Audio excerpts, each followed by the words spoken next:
교재 17쪽입니다.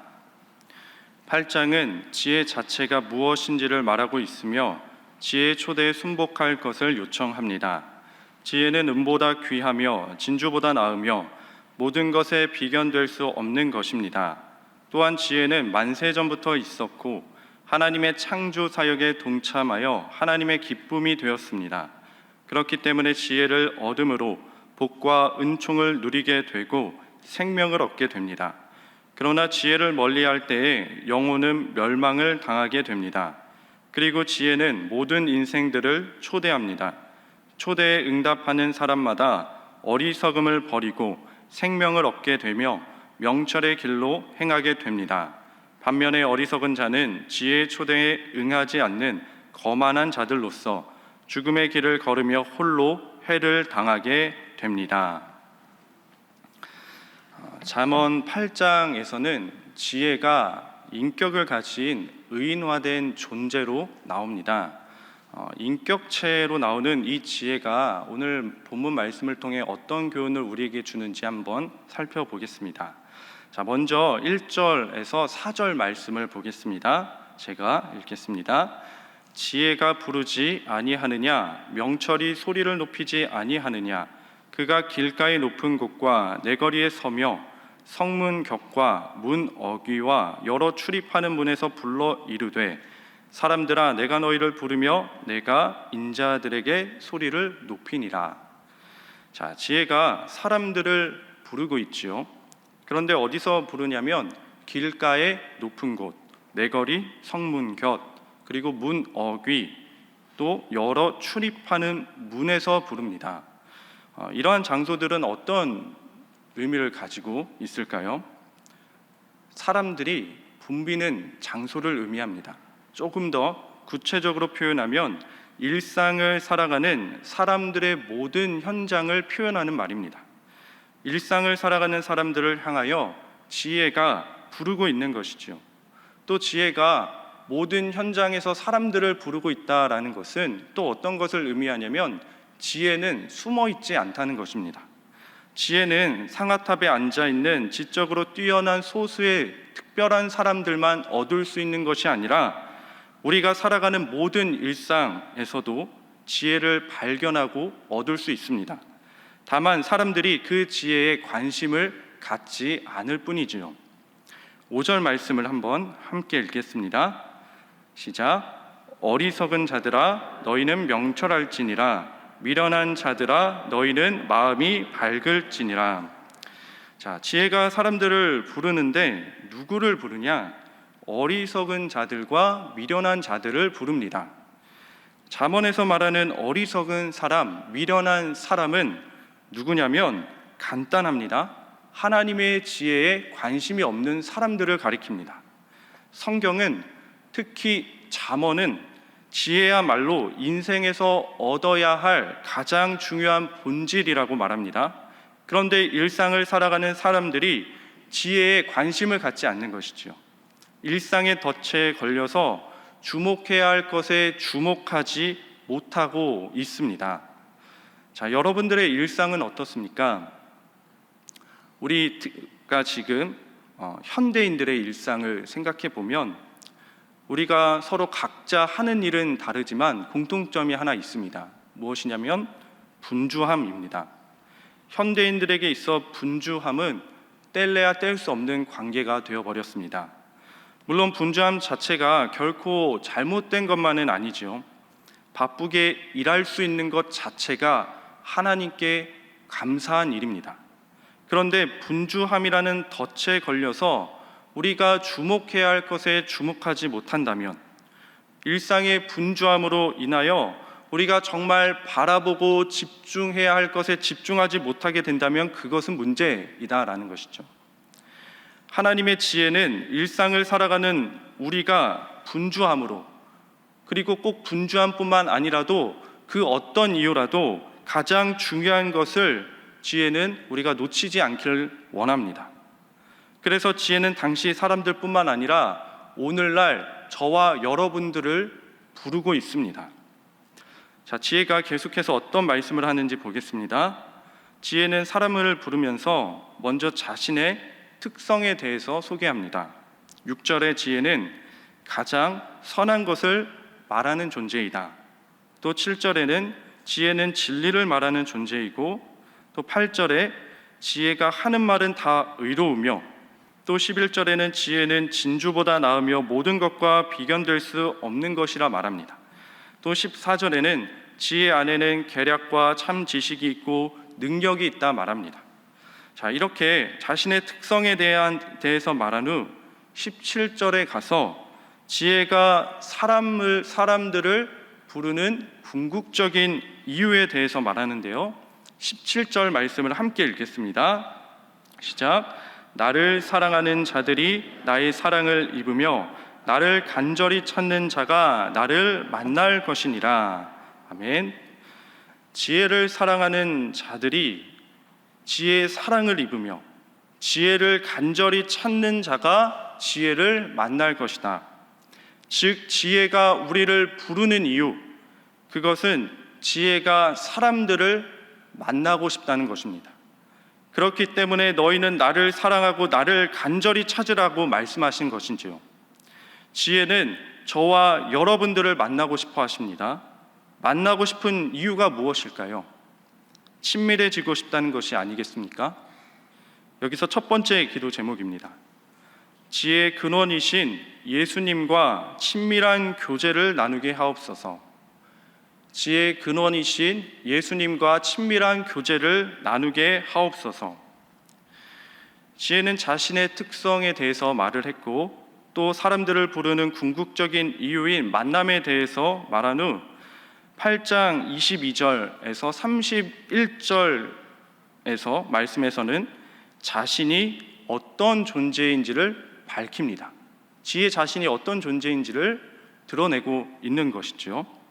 자, 지혜 자신은 하나님께서 태초를 창조하시기 전부터 하나님 안에 존재하였다고 말합니다. 그리고 하나님이 하늘을 창조하고 궁창을 만들고 바다를 창조할 때에 자신도 하나님 곁에서 이 세상을 창조한 창조자라고 선언합니다. 자, 30절 말씀을 제가 읽어드릴게요.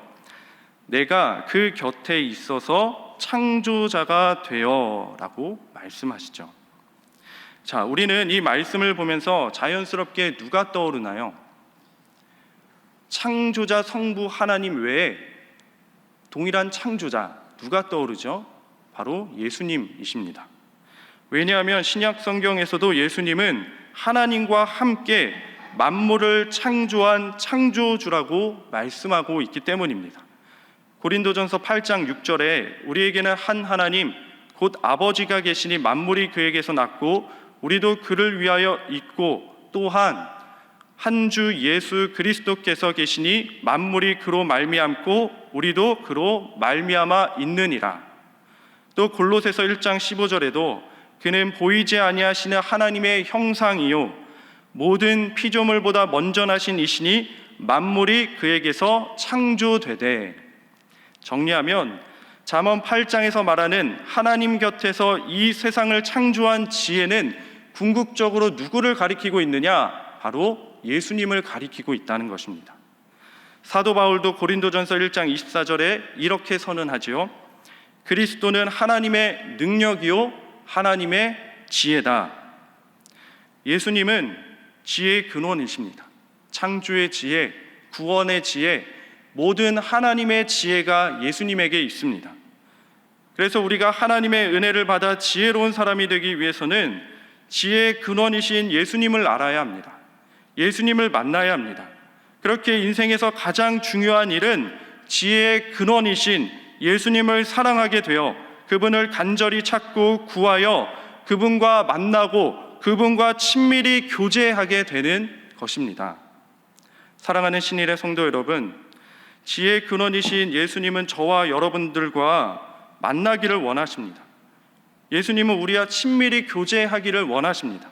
그 증거가 무엇이냐? 예수님은 말씀하셨죠. 나는 선한 목자라. 나는 내 양을 알고 양도 나를 아는 것이 아버지께서 나를 아시고 내가 아버지를 아는 것 같으니 나는 양을 위하여 목숨을 버리노라. 예수님이 왜 목숨을 내어 놓으셨습니까? 나는 내 양을 알고 양도 나를 아는 것이 아버지가 나를 알고 내가 아버지를 아는 것 같이 하기 위해서 목숨을 내놓으셨다고 하셨습니다. 조금 더 쉽게 말하면 성부 하나님과 성자 예수님이 친밀한 교제를 누리는 것 같이 예수님도 우리와 친밀한 교제를 누리기 위해서 목숨을 내놓으셨다는 것입니다. 우리가 예수님을 만나고 주님과 교제할 수 있게 된 것은 그저 공짜로 얻게 된 것이 아니라 이 세상에 수많은 재물을 바쳐서 얻게 된 것이 아니라 창조주이시며 참된 지혜이신 예수님과 그분과 친밀히 교제할 수 있는 이유는 예수님께서 우리를 위하여 자신의 목숨을 기꺼이 내어주셨기 때문입니다. 주님을 만나고 주님과 누리는 친밀한 교제는 결코 가벼운 것이 아니다라는 말씀이죠. 예수님께서 목숨을 내어놓으시면서까지 열어놓으신 길입니다. 그렇게 우리가 아무리 분주할지라도 또한 그 어떤 이유라도 주님과 함께하는 친밀한 교제를 놓치지 않는 저와 여러분 되기를 주님의 이름으로 축복합니다. 두 번째 기도 제목입니다. 주님의 음성을 듣는 자가 되게 하옵소서. 주님의 음성을 듣는 자가 되게 하옵소서. 여러분, 예수님을 사랑하게 되고 예수님과 친밀한 교제를 나누기 위해서 무엇이 선행되어야 할까요? 예수님이 우리를 부르는 소리에 반응해야 합니다. 주님의 음성에 반응해야 합니다. 여러분, 잠언 8장은 지혜가 사람들을 사방에서 부르고 있다라는 말씀으로 시작했지요. 지혜가 사람들을 먼저 불렀습니다. 사람들이 반응하지 않을 뿐 지혜는 사람들을 계속해서 불렀습니다. 마찬가지로 지혜의 근원이신 예수님도 우리를 부르고 있습니다. 자신을 찾는 자들에게만 주님의 음성을 들려주는 것이 아니라 이미 예수님은 사방에서 우리를 부르고 있습니다. 우리가 그 음성을 듣지 못할 뿐 예수님은 끊임없이 우리를 부르고 있습니다. 여러분, 우리가 예수님의 음성을 들을 수 있습니까? 없습니까? 들을 수 있죠. 이것은 제 말이 아니라 예수님의 말씀입니다. 내 양은 내 음성을 들으며 나는 그들을 알며 그들은 나를 따르느니라. 물론 하나님은 영이시기에 우리가 육신의 소리로 우리의 귀로 주님의 음성을 들을 수 있는 것은 아닙니다. 주님의 깊은 것까지 통달하시는 성령님이 기록된 말씀을 통해 주님과 주님의 마음과 생각이 무엇인지 우리에게 알게 하시는 것이죠. 우리는 주님의 음성을 분명 들을 수 있습니다. 그런데 우리가 주님의 음성을 듣지 못하는 이유, 그것은 우리의 관심이 예수님께로 향해 있지 않기 때문입니다. 한 이야기를 해드리면 어느 인디언이 뉴욕에 사는 친구를 찾아갔답니다. 둘이서 맨해튼 시내를 걷는 중에 인디언 친구가 갑자기 멈추어 서더니 어디서 귀뚜라미 소리가 오는 것 같은데? 라고 했습니다. 뉴욕에 사는 친구가 말했습니다. 야, 정신 나갔냐? 이렇게 복잡하고 소음이 많은데 무슨 귀뚜라미 소리가 들린다 그래? 인디언 친구는 정말이라며 귀를 세우고 두리번거리더니 주변 나무에서 귀뚜라미를 발견했습니다. 놀라는 뉴욕 친구에게 인디언 친구가 말했습니다. 내가 특별히 탁월한 청각을 가지고 있다고 생각하지 말게. 다만 듣고 싶은 것에 대한 관심이 다를 뿐이야. 그리고는 인디언 친구는 주머니에 있던 동전 몇 개를 바닥에 던졌습니다. 그랬더니 그 주변을 지나가던 사람들이 동전 소리를 듣고 다 멈추어 바닥을 쳐다보았습니다.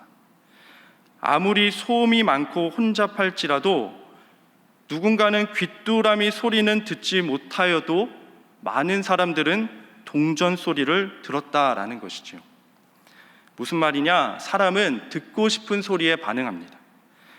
여러분들은 어떤 소리를 듣고 싶습니까? 주님의 음성을 정말 듣기를 원하십니까? 사람들은 질문할 수 있습니다. 어떻게 하면 주님의 음성을 들을 수 있을까? 그런데 어떻게 하면 주님의 음성을 들을 수 있을까? 이 질문에 선행하는 질문이 필요한데 그 질문은 정말 내가 주님의 음성을 듣기 원하는가입니다. 그리고 계속해서 주님의 음성을 진실로 듣기 원하는 자들은 이런 질문이 한 번 더 선행되어야 합니다. 내가 정말 예수님의 뜻에 그분의 말씀에 순종하고자 하는 의지가 있는가? 예수님을 사랑하여 그분의 말씀에 순종하고자 하는 그 진실한 마음이 있다면 주님의 음성은 들리게 되어 있습니다. 그렇게 저와 여러분들이 주님의 음성을 듣는 자 되기를 원합니다. 아니, 보다 더 정확한 권면은 저와 여러분들이 예수님의 말씀에 진실로 순종하는 자 되기를 주님의 이름으로 축복합니다. 자, 세 번째 기도 제목입니다. 하나님을 경외하는 사람이 되게 하옵소서. 하나님을 경외하는 사람이 되게 하옵소서. 잠언 9장 10절 말씀 읽겠습니다. 함께 읽겠습니다. 시작.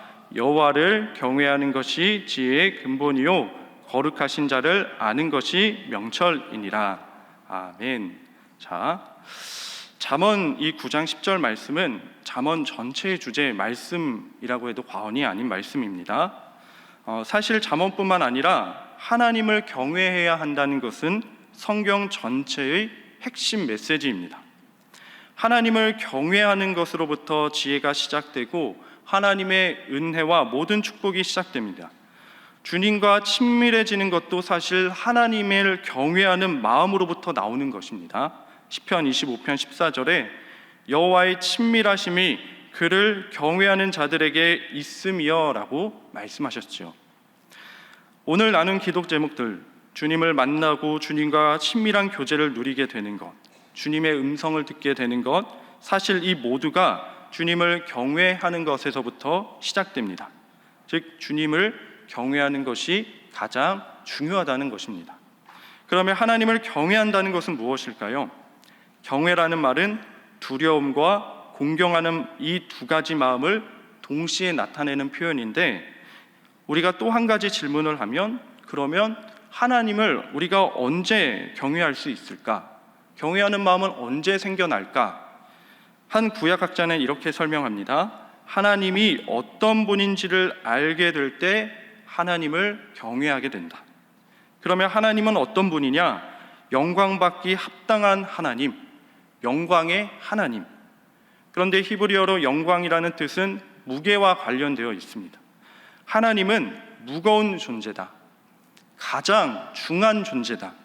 하나님이 이 세상 그 어떤 것보다 무겁고 가장 중한 존재다. 이것을 깨달은 사람은 하나님을 가볍게 여기지 않고 그분을 경외합니다. 그러나 하나님을 경외하지 않는 사람의 특징은 하나님의 말씀을 가볍게 여기죠. 즉 말만 하고 말씀을 따르지 않습니다. 하나님의 말씀을 이용하여 자기의 이름을 높이며 자신이 인정받기를 원하고 자신의 욕심을 채우고자 합니다. 그러니 하나님의 능력이 나타나지 않고 사람들의 말씀을 통한 변화도 우리가 잘 일어나지 않는 것이죠. 하나님을 가볍게 여기는 마음 위에는 결코 하나님의 무거운 말씀의 능력이 나타나지 않는 법입니다. 여러분, 정리하면 우리가, 저와 여러분들이 하나님의 말씀을 가볍게 여기지 않는 자 되기를 소망합니다. 하나님의 말씀을 무겁게 여기며 그 말씀에 바로 서게 되고, 또 그 말씀을 알기를 원하고 말씀의 능력을 또 경험하기를 원하고, 그래서 그 말씀을 붙들고 말씀대로 살아가고자 하는 저와 여러분 되기를 주님의 이름으로 축복합니다. 함께 기도하겠습니다. 오늘 나눈 기도 제목, 주님과 친밀한 자가 되게 하옵소서. 주님의 음성을 듣게 하옵소서. 무엇보다 하나님을 경외하는 자 되게 하옵소서. 그리고 우리 신일교회를 위해서, 그리고 위임 목사님을 위해서 이 시간 함께 기도하겠습니다. 주여 믿습니다. 주여 믿습니다. 주여 믿습니다.